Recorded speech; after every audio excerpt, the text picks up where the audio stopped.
Salut à tous, ravi de vous retrouver sur Free Foot. Aujourd'hui, on est dans un des plus beaux stades d'Europe. On est bien sûr à l'Orange Vélodrome. Ici, je vous dis retournée acrobatique. Juste ici, dans ce stade, sur cette pelouse, vous me dites bien évidemment Amine Gouiri. On va prendre la direction des vestiaires du stade justement où Amine Gouiri nous attend pour nous parler de son parcours. C'est parti.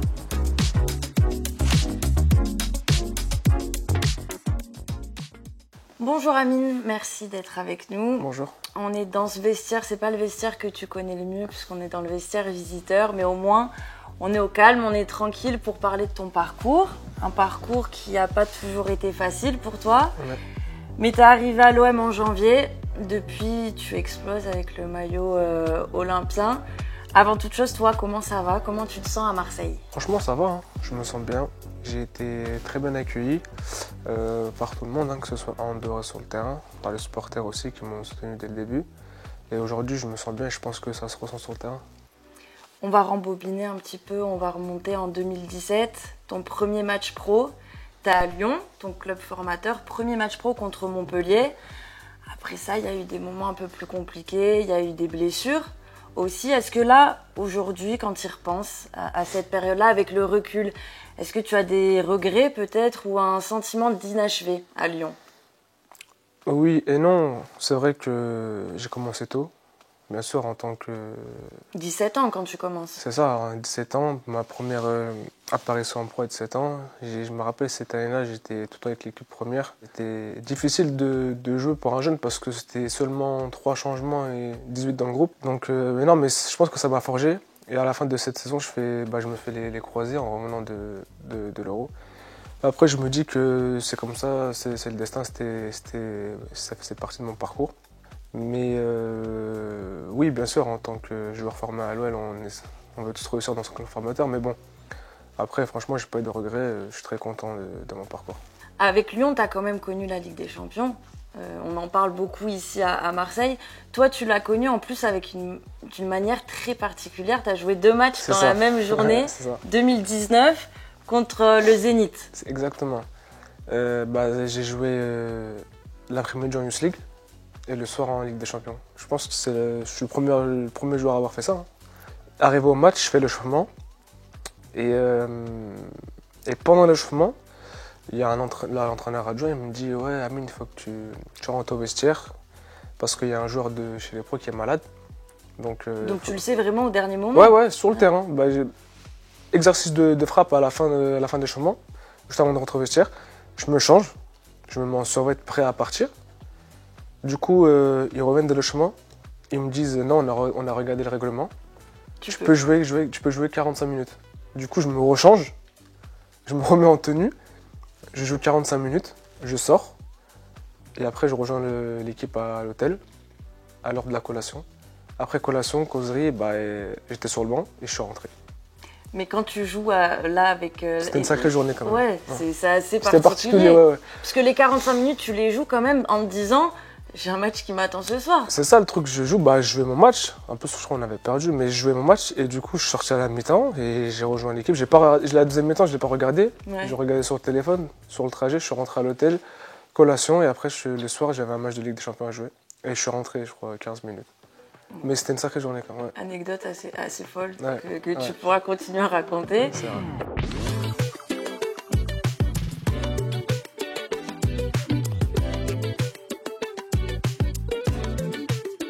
Là, quand tu arrives à Marseille, ton premier match, c'est Lyon. Aujourd'hui, tu peux nous le dire, il y avait au fond de toi ce sentiment de revanche, j'imagine. Il y avait une motivation en plus de jouer contre ton club formateur avec lequel t'as pas su faire tes preuves. Oui, bien sûr. En plus, je pense que Lyon, ça me réussit bien. Même avec Real et Nice, j'avais marqué. Mais ça allait vite. Hein. Ça allait vite. Franchement, il y a eu visite médicale. Après, j'avais joué ce match. Mais en plus, c'était un match, c'est l'Olympico. C'était un peu... En plus, le classement, je crois qu'il était un peu serré. Si on gagnait, on les mettait à 10 points à ce moment-là. Et surtout, symboliquement, c'est l'Olympico. C'est exactement l'Olympico, club formateur. Non, franchement, c'était un sacré clin d'œil. En termes d'ambiance. Avec un accueil aussi particulier des supporters marseillais. Quand tu arrives ici à l'OM, comment tu l'as vécu? Est-ce que tu t'attendais à tout ça? Ouais, parce qu'après, je sais qu'il y a une forte communauté algérienne ici. En plus, ce stade, il était blindé. Comme c'était un gros match. Donc non, franchement, l'accueil, elle était très belle. Tu parles de l'Algérie, on est obligé de parler de ton parcours aussi en équipe nationale. Tu as commencé avec l'équipe de France. Finalement, là, il y a 2 ans, tu choisis les Fennecs, l'équipe d'Algérie.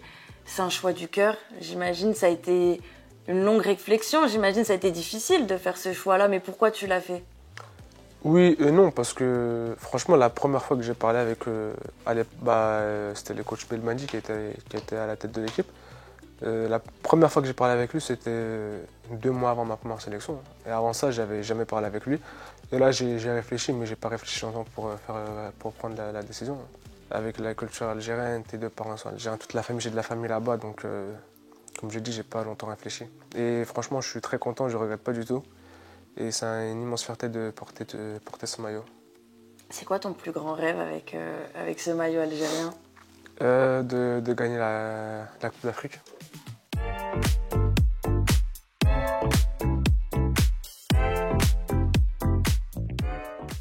Amine, on va revenir au Vélodrome avec un but. Tu sais de quel but je parle, bien évidemment, ce retourné acrobatique qui a fait vibrer tout le stade. Moi, je t'avoue que j'étais en tribune ce match-là, tribune de presse. Je le vois, ce but-là. Et pendant quelques secondes, on a l'impression de voir un but au ralenti.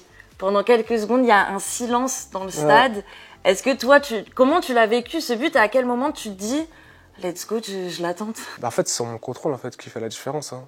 Du coup, je me la lève bien et du coup, quand elle est en l'air, je me dis « je la tente ». Hein. Et je l'ai tentée, elle est rentrée au fond. Tu la vois quand elle rentre ou c'est le bruit du public ? Non, je la vois pas. Et en fait, c'est le bruit et en fait, ça allait trop vite. Je la vois pas rentrer. Et c'est le bruit, après, je lève ma tête comme ça, je vois qu'elle est au fond. Et après, je revois le but sur le grand écran.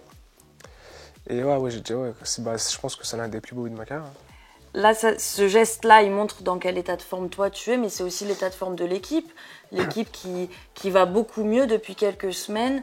Il y a eu ce stage en Italie, stage de 2 semaines. Depuis, on voit une équipe différente, on voit un visage différent sur le terrain. Comment tu l'expliques ça ? Qu'est-ce qui s'est passé en Italie ? Qu'est-ce qui s'est passé à Rome pour que tous les joueurs reviennent avec un état d'esprit, avec un visage complètement différent ? Je pense que c'est le fait de sortir du cadre, toujours d'avoir la même routine en fait, toujours de venir à la commande, d'avoir les mêmes routines. Je pense que ça nous a énormément fait de bien, de tous se retrouver ensemble, d'être tous les jours ensemble, de préparer les matchs ensemble, d'être... Donc je pense que ces 2 semaines, elles nous ont énormément servi. Ça a mis beaucoup de joie, de bonne humeur. On a très bien travaillé et je pense que ça s'est vu sur les derniers matchs. Et là, on est tous très contents de retrouver nos familles.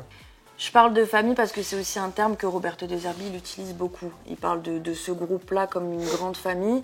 Il a beaucoup parlé de toi aussi, Roberto De Zerbi. Il t'a comparé à un grand joueur. On a déjà dû t'en parler. Déjà, il t'a comparé à Gonzalo Higuaín. Est-ce que tu la comprends, cette comparaison ? Est-ce que tu les vois, ces similitudes entre toi et lui ? Oui, il me l'a dit parce qu'il dit que j'ai les mêmes types de mouvements, les mêmes déplacements. Après oui, c'est un grand joueur, il a fait énormément de grands clubs. C'est un compliment de ouais, bien dire sûr, ça. Oui, c'est un compliment. C'est un grand joueur, un grand attaquant qui participe aussi au jeu, qui marque des buts, qui fait jouer les autres. Donc bien sûr que je la vois. Après lui, il le connaît, je pense qu'il le connaît très bien parce qu'il a joué en Italie aussi, donc il a dû le jouer contre lui. Donc je pense qu'il dit pas ça pour rien. Est-ce que toi, il y a des joueurs actuels peut-être auxquels tu te compares, des joueurs qui t'inspirent ? Actuellement, non, je me compare à personne. Après, des joueurs qui m'inspirent, j'avais un joueur que j'aimais beaucoup, c'était Benzema.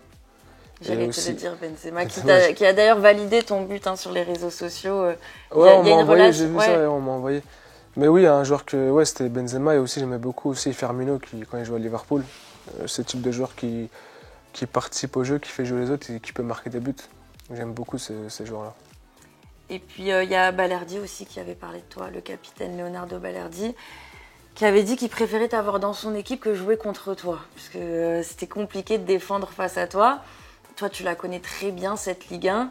Ma question, c'est de savoir, est-ce qu'il y a des défenseurs qui t'ont vraiment mis en difficulté ? Est-ce que tu penses à certains défenseurs qui vraiment, quand tu as joué contre eux, tu t'es dit « waouh, ça va être difficile là face à eux ».